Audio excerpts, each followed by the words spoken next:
Hello everyone, एक बार फिर से आप सभी का स्वागत है हमारे चैनल BAMS लेक्चर्स में। और मैं हूं आप सभी के साथ भव्या।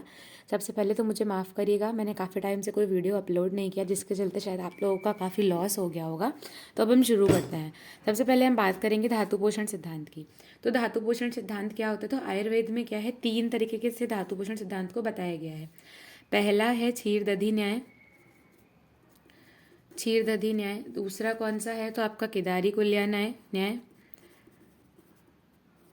और तीसरा है आपका खले कपूत न्याय। तो सबसे पहले हम बात करते हैं क्षीर दधी न्याय की, जिसे हम इंग्लिश में लॉ ऑफ ट्रांसफॉर्मेशन भी कहते हैं।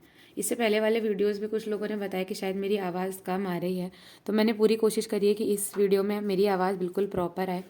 तो हम बात करते हैं सबसे पहले क्षीर दधी न्याय या फिर लॉ ऑफ ट्रांसफॉर्मेशन की। तो इसे सर्वोत्तम परिणाम पक्ष भी कहा जाता है। इसका मतलब ये है कि जैसे क्षीर का मतलब क्या होता है? तो क्षीर का मतलब होता है आयुर्वेद में दूध, और दधी का मतलब होता है दही। तो इसमें ये बताया गया है कि जिस प्रकार से दूध से पहले दही, फिर दही से आपका बटर, और फिर उसके बाद नवनीत से आपका जिस प्रकार घी तैयार होता है, उसी प्रकार से हमारी एक धातु दूसरे धातु में परिवर्तित होती है। मतलब कि जो हमारा सीक्वेंस होता है रस रक्त मांस मेद अस्थि मज्जा शुक्र का, रस रक्त मांस मेद, तो क्या होता है कि इसमें ये बताया गया है क्षीर दधी न्याय के अकॉर्डिंग, जिस प्रकार से संपूर्ण क्षीर कुछ समय बाद दही में कन्वर्ट हो जाता है, उसी प्रकार से रस धातु से रक्त धातु बनती है, रक्त धातु से मांस धातु बनती है, और मांस धातु से मेद धातु बनती है। तो यही बताया गया है आपके इस क्षीर दधी धातु पोषण न्याय में। तो इसका एक अगर हम सही सेंटेंस बोलें तो जिस प्रकार दूध से सर्वांता दही की उत्पन्न होता है, दही से नवनीत, नवनीत से घृत, और घृत से घृत मंड उत्पन्न होता है, उसी प्रकार पूर्व धातु से उत्तर धातु की उत्पत्ति होती है। तो यही इस धातु में बताया गया है। फिर उसके बाद दूसरा है आपका केदारी कुल्या न्याय। तो केदारी कुल्या न्याय क्या होता है? इसे हम कहते हैं लॉ ऑफ ट्रांसमिशन। जो केदारी कुल्या न्याय है, इसको हम बोलते हैं लॉ ऑफ ट्रांसमिशन। इसका क्या मतलब होता है? तो जिस प्रकार खेत में जो नाली का जल होता है समीप के खेत को सिंचित कर क्रम से दूसरे खेतों को सिंचित करता है। इसका मतलब जैसे यहाँ पर आपका आहार है, यहाँ पे आपका आहार रस है, तो सबसे पहले क्या होगा कि जो भी आपका धातु पास में है, तो पहले उसका पोषण होगा, उसके बाद जो धातु उससे दूर है उसके बाद में उसका पोषण होगा। जैसे खेतों में होता है तो हमारे पास नालियाँ होती हैं, तो जब पानी बहता है तो सबसे पहले जो पास के क्षेत्र होते हैं उनमें पानी पहुंचता है, और फिर दूर के क्षेत्रों में पानी पहुंचता है। तो इस न्याय के अनुसार ये बताया गया है कि जिस प्रकार रस रक्त मांस मेद होते हैं, तो जैसे रस धातु आहार रस का जब फॉर्मेशन होता है, तो जो सबसे पास है, अगर रक्त पास है तो सबसे पहले रक्त में जाएगा, फिर उसके बाद अगर मेद पास है तो मेद में, या मांस पास है तो मांस में। तो जिस प्रकार से उनकी समीपता आती जाती है, उसी प्रकार से धातुओं का पोषण होता जाता है। ये इस न्याय में बताया गया है। फिर उसके बाद से हम खले कपोत न्याय पे आते हैं। तो खले कपोत न्याय क्या होता है? खले कपोत न्याय होता है law of selective nutrition, law of selective nourishment, sorry. इसका क्या मतलब है? जैसे कि आप समझ रहे हैं, खले, खले मतलब खेत, और कपोत, कपोत का मतलब होता है कबूतर। तो खले कपोत न्याय, तो खले कपोत न्याय में क्या बताया गया है कि जिस प्रकार कबूतर अलग अलग दिशाओं में खल यानी कि जो धान है उसको एकत्रित करके आते हैं और अनाज चुक चुक कर अपने स्थलों पर ले जाते हैं, उसी प्रकार अलग अलग मार्गों से धातुओं का पोषण आहार रस से होता है। इसका मतलब क्या है कि जैसे मान लीजिए कि यहाँ पर एक जगह पर बहुत सारे दाने हैं, तो क्या होता है, ये बहुत सारे दाने रखे हुए हैं, तो अलग अलग जगह से कबूतर आएंगे और अपना अपना दाना चुग कर ले जाएंगे।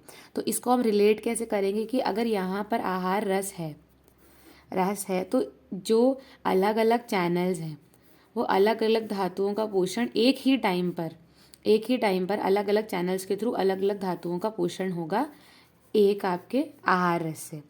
तो ये है लॉ ऑफ सिलेक्टिव न्यूट्रिशन, यानी कि अपने अपने चैनल्स के थ्रू अपनी अपनी धातुओं का पोषण आहार रस के द्वारा होता है। इस न्याय में ये बताया गया है। तो ये है आयुर्वेद के 3 धातु पोषण सिद्धांत, क्षीर दधी न्याय, केदारी कुल्या न्याय और खले कपोत न्याय। तो आई होप कि आप सभी को ये इतना समझ आ गया होगा। अब हम आगे चलते हैं। आगे बताया गया है लोक पुरुष सिद्धांत के बारे में। तो आई होप आप सभी को पता होगा कि लोक पुरुष सिद्धांत क्या होता है, और अगर नहीं भी पता है तो हम अभी जान लेते हैं कि लोक पुरुष साम्य सिद्धांत क्या होता है। तो अगर हम बात करें लोक पुरुष साम्य सिद्धांत की, तो ये बोलता है कि जो कुछ भी हमारे लोक में है वही सारा कुछ हमारे पुरुष में है। मतलब कि जो पुरुष है और जो लोक है वो आपस में क्या है, एक जैसे हैं। जो भी चीज़ें हमारे लोक में है वही चीज़ हमारे पुरुष के अंदर है, जो पुरुष के अंदर है वही लोक में है। तो चरक ने चरक संहिता के शारीरिक स्थान में लोक पुरुष साम्य सिद्धांत का वर्णन किया है। इसके बाद से हम देखते हैं कि जिस प्रकार से किसकी चीज़ों को किसकी चीज़ों से देखिए जोड़ा जा सकता है, तो इसके बहुत सारे एग्जाम्पल सामने आते हैं। जैसे कि पृथ्वी है, तो पृथ्वी को हम किससे जोड़ सकते हैं, जो मूर्ति है, मूर्ति यानी कि जो स्टेबिलिटी है मनुष्य के अंदर, उससे हम जोड़ सकते हैं।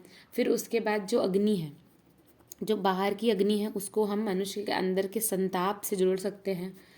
ठीक है, उसी प्रकार से ऐसी बहुत सारी चीज़ें हैं। यत लोके तत्पुरुष है, इस तरीके का एक वचन कहा गया है कि जितना जो कुछ भी हमारे लोक में है वही सब कुछ हमारे पुरुष में है। इसका एक छोटा सा श्लोक आता है, यावन्तः पुरुषे तावन्तो लोके इति। यानी कि जो कुछ भी पुरुष के अंदर है वही सब कुछ लोक में है, और जो लोक में है वही पुरुष में है, इसके अतिरिक्त कुछ भी नहीं है। फिर उसके बाद हम आते हैं कि लोक पुरुष सिद्धांत का क्या प्रयोजन है। जैसे कि हर सिद्धांत बताया जाता है तो हर सिद्धांत का कुछ ना कुछ प्रयोजन होता है। तो अब लोक पुरुष सिद्धांत का क्या प्रयोजन है, जब आप एग्जाम पॉइंट ऑफ व्यू से लिखेंगे तो अगर आप किसी भी सिद्धांत का प्रयोजन लिखते हैं तो उसके बहुत एक्स्ट्रा पॉइंट्स मिलते हैं। तो इस बात का हमेशा ध्यान रखें कि अगर आपके पास कोई सिद्धांत और अगर उसका कहीं पर भी प्रयोजन दिया हुआ है तो आप उसको ज़रूर लिखें। तो प्रयोजन में क्या है, तो लोक पुरुष साम्य सिद्धांत का प्रयोजन बताते हुए आत्रेय ने कहा है कि लोक को अपने में और अपने को लोक में समान रूप से देखने की से सत्या बुद्धि उत्पन्न होती है। मतलब क्या है, जैसे कि आपको बताया गया है कि मनुष्य के अंदर अहंकार होता है, अहंकार की उत्पत्ति होती है, उसके अंदर बहुत ज़्यादा तम और रज गुण होता है। तो मनुष्य कभी भी अपने आप को सर्वश्रेष्ठ ना समझे, इतना ज़्यादा श्रेष्ठ ना समझे कि वो बाकी सारी जो चीज़ें हैं उन्हें निष्कृष्ट समझने लगे।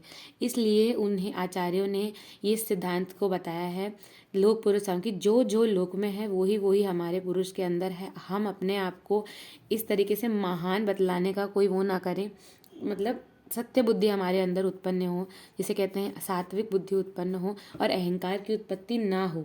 इसलिए लोक पुरुष सिद्धांत के बारे में आचार्यों ने वर्णन किया है। उसके बाद कुछ सिद्धांत और हैं, जैसे कि व्याधित रूपीय सिद्धांत। व्याधित रूपीय सिद्धांत और भी सिद्धांत हैं, जैसे कि प्रकृति सम संवेद, विकृति विषम संवेद। तो ये वाले जो सिद्धांत है ये अगर आप सेकेंड ईयर में पढ़ेंगे तो आपको ज़्यादा समझ आएगा, क्योंकि उसके अकॉर्डिंग ये जो आपका रोग निदान है उसमें काफ़ी अच्छा समझ आता है, प्रकृति सम संवेद और विकृति विषम संवेद। लेकिन मैं आपको व्याधित रूपीय सिद्धांत के बारे में बता देती हूँ, ये आपके सिलेबस में भी है और आपको पता भी होना चाहिए। तो सबसे पहले इस सिद्धांत का वर्णन कहाँ किया गया है, तो आचार्य चरक ने विमान स्थान में इसका वर्णन किया है।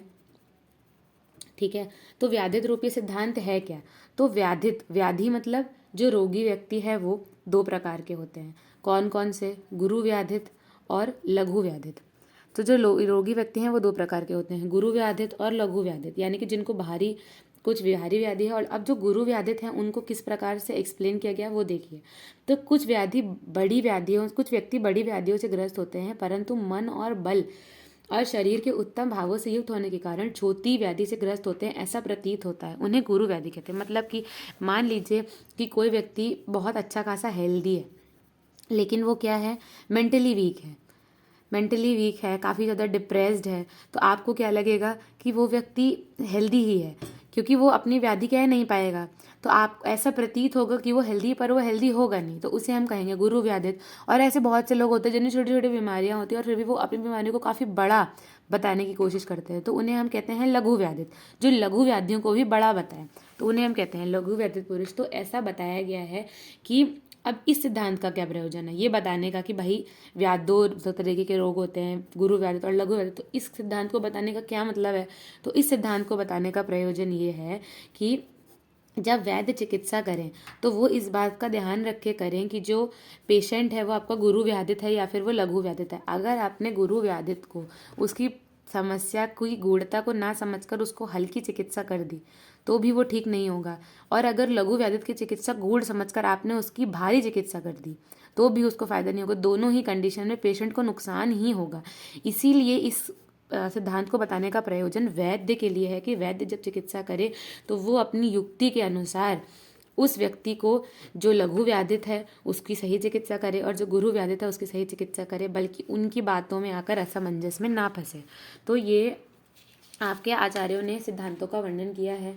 तो इस प्रकार हमारा चैप्टर 1 खत्म होता है। एक बार फिर से मैं आप सभी से माफ़ी चाहूँगी अपने वीडियो को इतनी देर में अपलोड करने के लिए। बाकी हम आगे नेक्स्ट वीडियो में देखेंगे। आगे आप अगर आपको कोई और सब्जेक्ट भी पढ़ना हो या फिर आप किसी में इंटरेस्टेड हो तो आप मुझे इस वीडियो के कमेंट करके बता सकते हैं, ताकि मैं उसके लिए भी आपको एक वीडियो प्रोवाइड कर सकूं। आप सभी का समर्थन रहेगा तो और भी वीडियोज़ मैं अपलोड करती रहूँगी। धन्यवाद। Have a nice day.